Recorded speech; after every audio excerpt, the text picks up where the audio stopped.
Well, we're gonna see if I remember how to preach without doing takes and preach for 3 minutes, turn it off, watch it, see if it's good. Oh goodness. It's been kind of a weird time. In a lot of ways, I don't really even know what to say. I don't know what to bring to you. You know, I pray for you, and I try to listen to the voice on your behalf. God recently told me that, he was just dealing with some stuff in my heart, and he said, the things that you find profound are for you, and maybe they're for somebody else, but don't be surprised when they're not profound for somebody else, because that's not where they are. You need to be listening to me for them, not for you. So I wouldn't say it was a rebuke, but it was a course correction a little bit that I've been preaching to myself for weeks now, and but I needed it. I needed some good preaching. So I was listening to you or to God for you. I said, what do people need at this time? And I heard the word mercy. People need mercy. And so I asked God, well, what about mercy? And I didn't hear anything else. So we're gonna get some thoughts and ramblings about mercy. And I'm gonna break my dad's first rule of preaching, which is have a point, make your point, and sit down. I'm going to break that because I have 4 points and not 1 point. So instead of making a sermon series, we're just going to go through them quicker.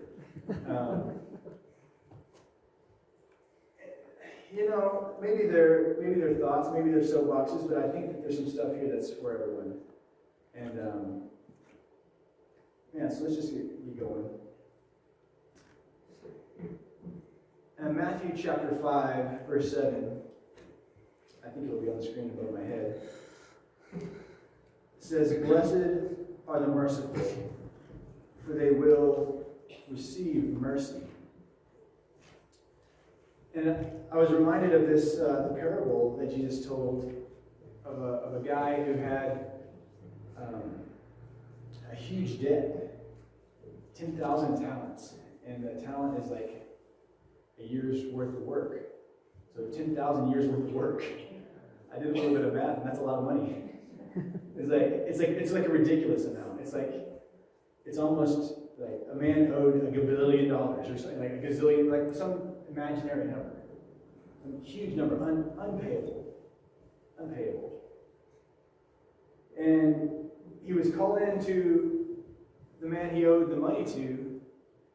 The guy said, "I need my money back." He said, "I don't have it. There's no way I could have it. When you gave it to me, I would pay it back. Because I can't pay it back." And so the master says, "Okay, we're taking everything he has, sell his wife, sell his kids, put him in debtor's prison. I need mercy. Please, just give me some mercy."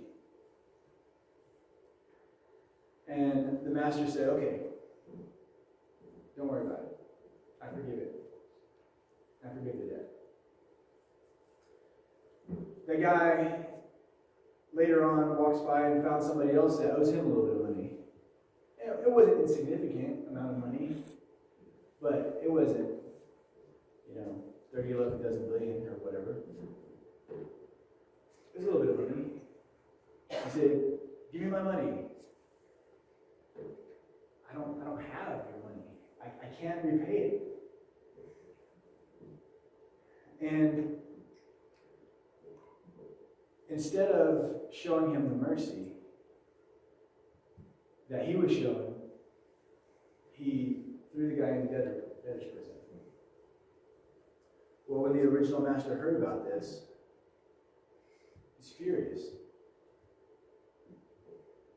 Went back and said, "You should have showed mercy to this man who owed you a little bit of money, because you've been shown mercy. You've been shown mercy. you didn't get what you deserved.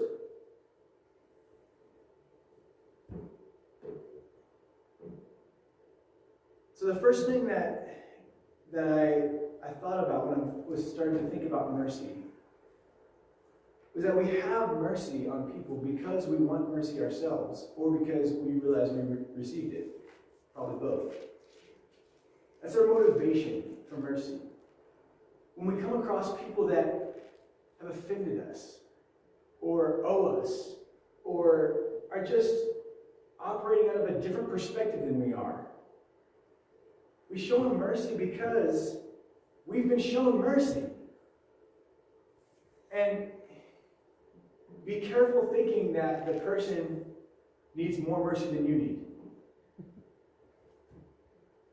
It is ridiculous to think that you're not the guy that owes a bunch of money in the parable. You just haven't spent enough time with yourself. I mean, we're with ourselves all the time, but sometimes we spend time with ourselves. You know what I mean? Like we sit and we contemplate ourselves. We learn ourselves. And if you think you're anybody other than the one who owes a lot of money, you need to go spend some time with yourself.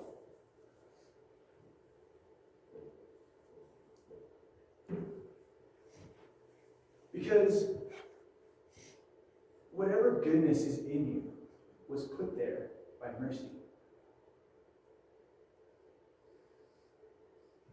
That song we sang, Forever Rains, I hate that first lyric.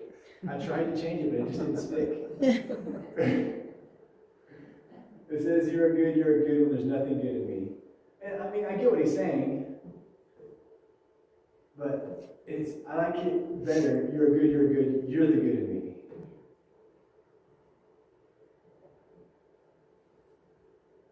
I love the song, great song. I hate that opening lyric. Because it's not true. Because God is in me. His Spirit is in me. Because he has mercy on me. And there's never been a time in my life when he didn't have mercy towards me. There's never been a time in my life when there was nothing good in me. It was always good in me. And it's always him that's good in me. Now I get what he's saying. The idea of it is I think the same point that I'm trying to get at, is that we need mercy. We stand in need of mercy. We stood in need of mercy. Now we got it. So yeah, that's my first thought or soapbox. I'll let you guys decide which. We have mercy because we give mercy because we want it, or we got it. We have mercy on people because we want it, because we received it. I'm going to read another verse out of Matthew. This is chapter 9. Maybe I need 2 hands to find it. Verse 9.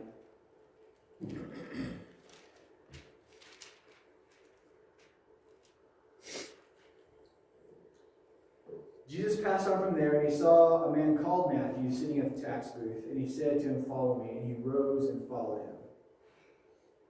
And Jesus reclined at the table in the house. Behold, many tax collectors and sinners came and were reclining with Jesus and his disciples. If you don't know, Matthew was a tax collector. If you don't know about tax collectors in that time, they were Jewish people that were working for the Romans. And the Romans were the people who were oppressing the Jewish people. They were turncoats. They were traitors. They were viewed very, very poorly. They took money from their own people and gave it to their oppressors. That was their job. And so when Jesus chose one of these people to be part of his circle, it was a little bit scandalous.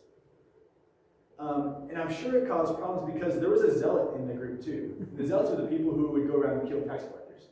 So, I mean, that's a sermon for a different time, but it's worth noting. So this guy, Jesus says, "Come and follow me." And he does. And so then he goes to his house, and Matthew calls all of his buddies around, all his tax collector friends, and says, tax collectors and sinners came and were reclining with Jesus at the table. And when the Pharisees, as you know, are the people who viewed themselves as righteous and were very legalistic, saw this, they said to his disciple, "Why does your teacher eat with tax collectors and sinners?" But when he heard it, he said this, "Those who are well have no need of a physician, but those who are sick. Go and learn what this means. I desire mercy and not sacrifice. For I came not to call the righteous, but the sinners. Be very, very careful placing yourself in the group that Jesus didn't come for. He came not for the righteous. And if you place yourself in the category, I am righteous, therefore I have the right to judge you, be very, very careful in that place. Because that's not who Jesus came for.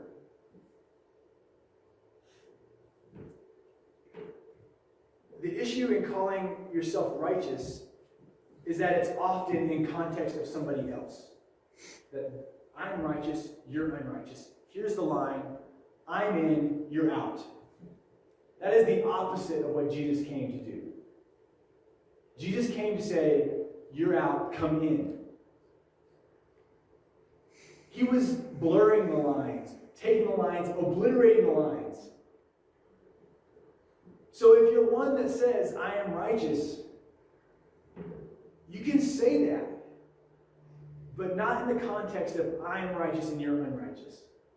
You can say I am righteous because God made me that way. And that's completely biblical and good view of yourself. I'm a saint, I'm not a sinner. But be very, very careful about these categories that we put people in. My thought number 2 is this. Being merciful to people is more important than being right.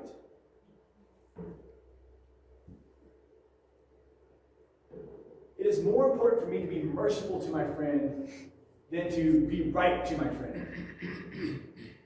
Now, there are times when, obviously, you need to share what you know. However, it's this attitude that we see in our, I see in myself sometimes. I just need to be a little bit more merciful. I just need to know that God wants mercy and not sacrifice. He doesn't necessarily want the ritual and the legalism and the categories. He wants mercy. Mercy. Mercy, mercy. Okay. I'm having a really good time.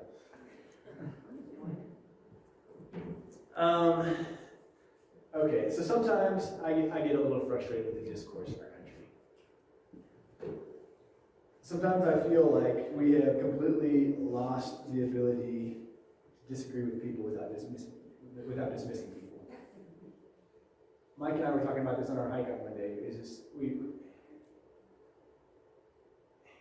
It's like if you say something I disagree with, I have to tear you down, attribute motives to you, make you a monster.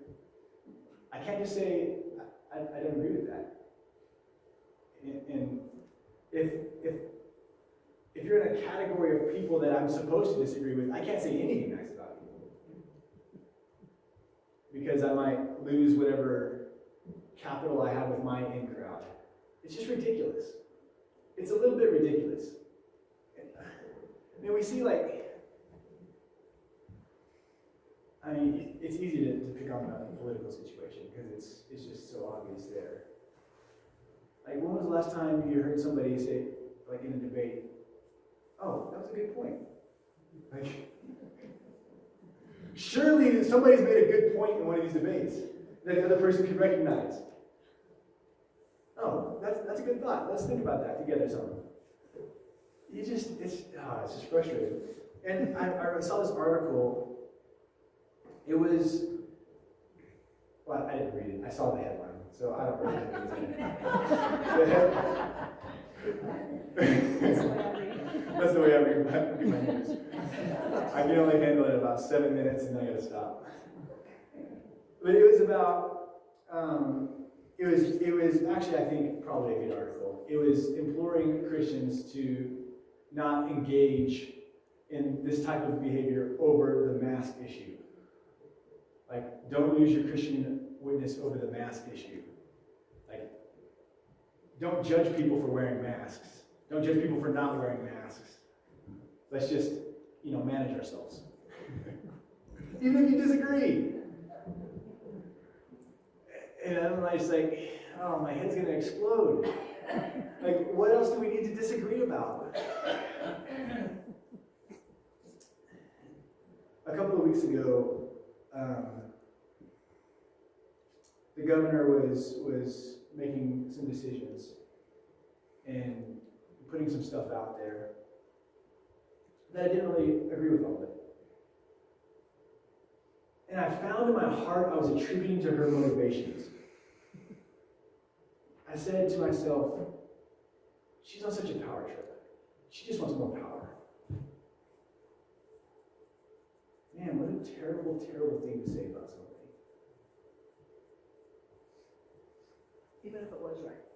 Even if it was true, but how in the world can I know? I don't know the woman. And to say that she would put her own power ahead of 2.5 million people is a horrible thing to say about somebody. I don't even know why I do what I do.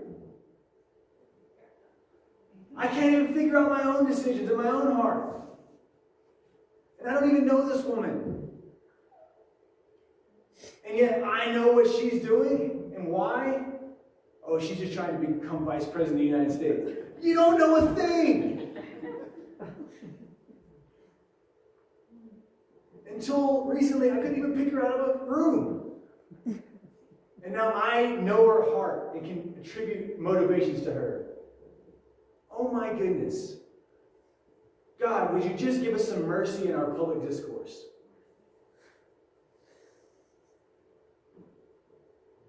We just need mercy. We need to treat people mercifully.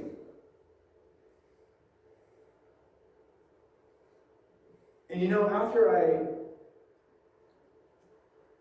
was convicted.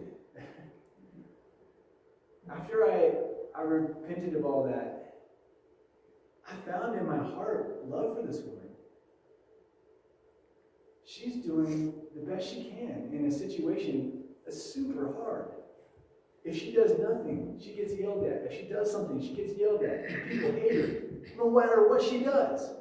What a hard place to be. If anybody needs mercy, it's our leaders. I thought, what would you do, Tony? And I thought, I don't know. I don't even have information. At least she has information, I hope.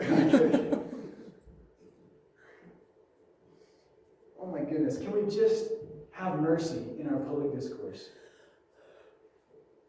And in our private discourse, have mercy to the person you're talking to. You don't know their motivations.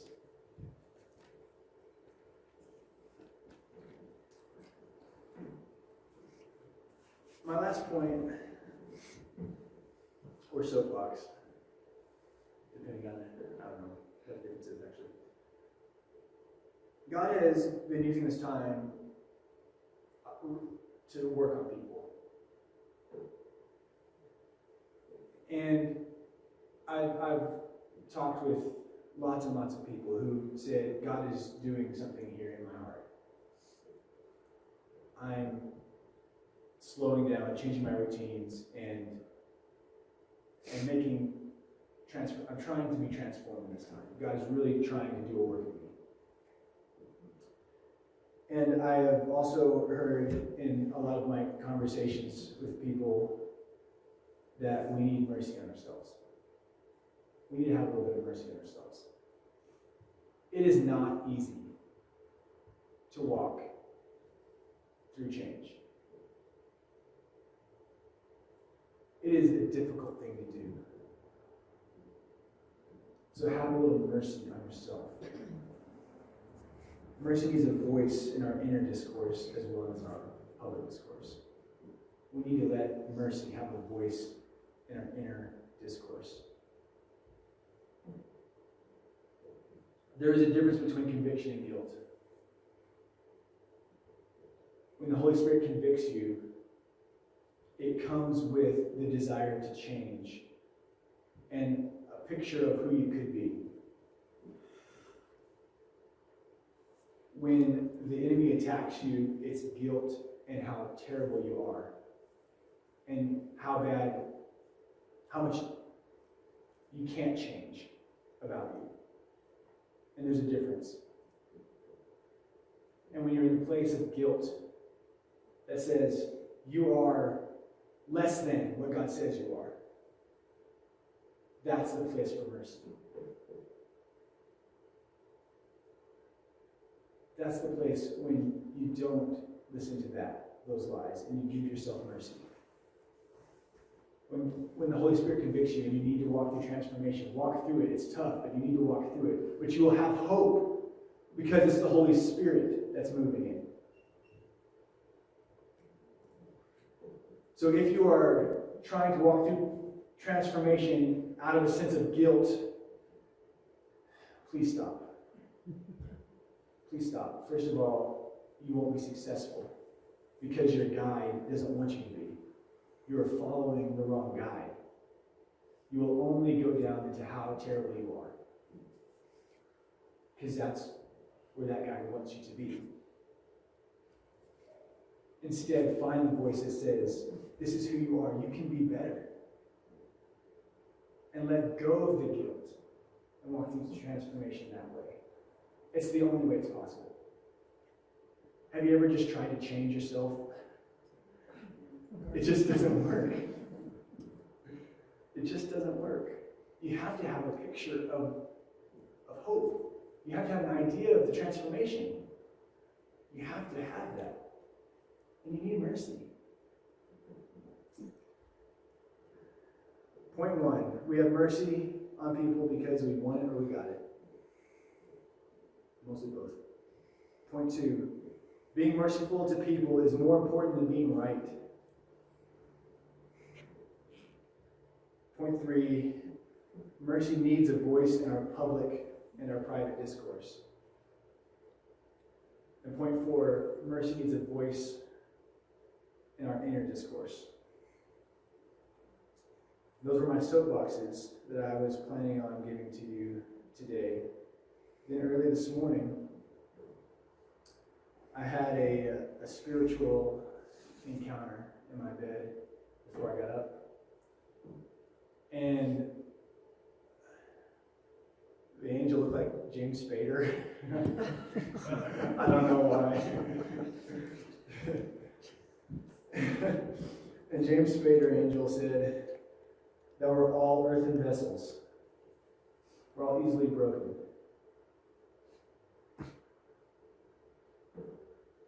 And giving mercy is only expecting people to be what they are. Easily broken. We're all fragile at times. And so when I'm dealing with another fragile vessel that is broken at times, to expect that person to not be a fragile vessel and broken at times is unrealistic and unmerciful. Mercy, he went on to tell me, is what keeps you malleable like clay and not brittle like a pot or whatever. Mercy is what keeps you malleable and allows for transformation.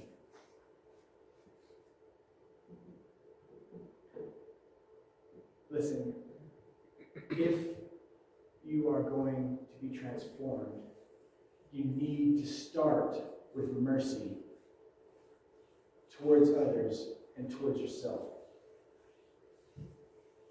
If there's something that needs to change, be merciful. It's the water that will keep the clay moist so that it can be molded.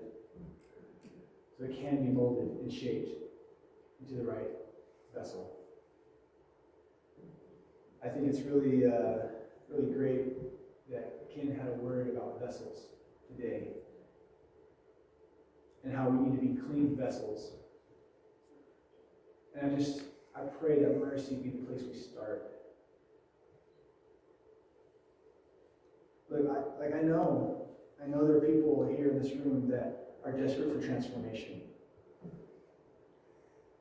I know that there are people in your world that aren't in this room that are desperate for transformation. They just need it. They have to have it, or things are gonna go real bad.